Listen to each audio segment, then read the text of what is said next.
been really hot and humid, and I'm thinking it might be a good time to look for some mushrooms. So let's see what we find. Got my wood pile here, which we jokingly call our mushroom farm, because this is where we find a lot of good stuff.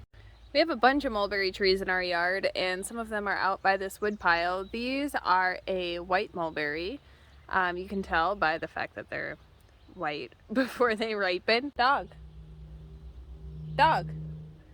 See any mushrooms, buddy? We've got some really old resinous polypore here. Those are definitely not something we're gonna eat right now. If you watched my last video, you know that these tendrils off the grapevine are a really tasty snack. We've got this stuff everywhere. It's kind of fuzzy feeling and hard. I'm not really sure what that is, but I don't think it's edible. Update? Pretty sure that's the split gill, and it says that it is small, tough, and edible, considered a survival food. Who knew?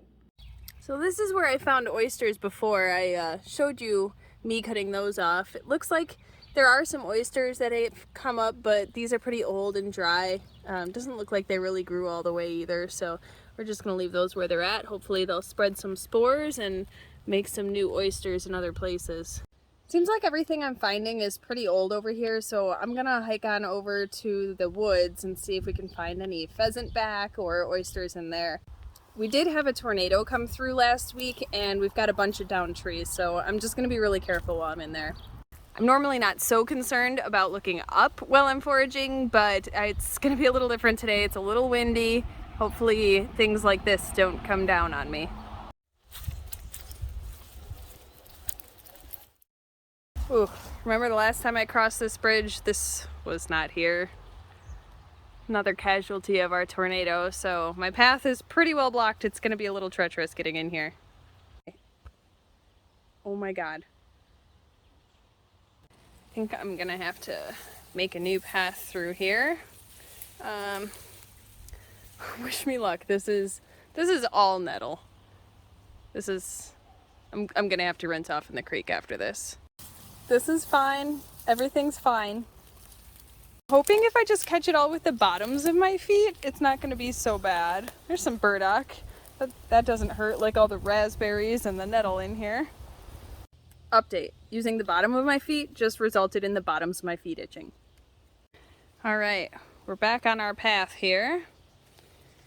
And there's still lots of nettle. Alright, well, I'm coming up to another tree over our path. I'm not entirely sure how we're gonna get around this one yet. I think I'm gonna have to wade through all of these raspberries barefoot. He's got the right idea. He's just going down the creek. I didn't even know I had a mulberry tree here, but unfortunately the only branch that I see berries on was broken off in the tornado. So this is what our neighbor does. Trees fall down out there on his land that he likes to mow, and he just brings them into our woods and stacks them up. Normally I wouldn't care, but that's my mushroom spot, and he just blocked it. Rinsing the nettle off my feet. They itch like a mofo. Might be all the flippin' mosquitoes. I didn't find any mushrooms out there, but I did find a lot of mosquitoes. So what I'm going to show you today is actually a medicinal plant and an edible plant, but it's fantastic for mosquito bites. It's called the broadleaf plantain, and I'm sure you've seen it. So this is broadleaf plantain. It has these football-shaped leaves, and the veins in them, they go all the way from the base of the stem all the way up into the tip of the leaf, without really branching off a whole lot. If you look very closely, there are a few branches, but these deep veins go all the way. Now these grow in a rosette shape, so that means that they all come together in the middle, and you've got leaves that grow all the way around. These have been chewed on by my chickens, but you can see that they all kind of have the centers facing in towards the middle of this circle. The way that you use this for bug bites is you pick a leaf, you chew it up, and then you spit it out on the bug bite, and you make a poultice. So I'll show you how.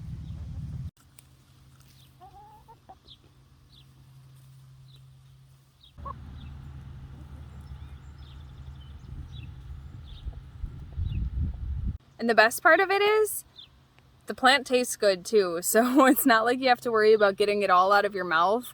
It actually is more nutritious than spinach and tastes a lot like spinach, so I think you'll like it. How can you tell that plantain is one of my favorites? I have it tattooed on me.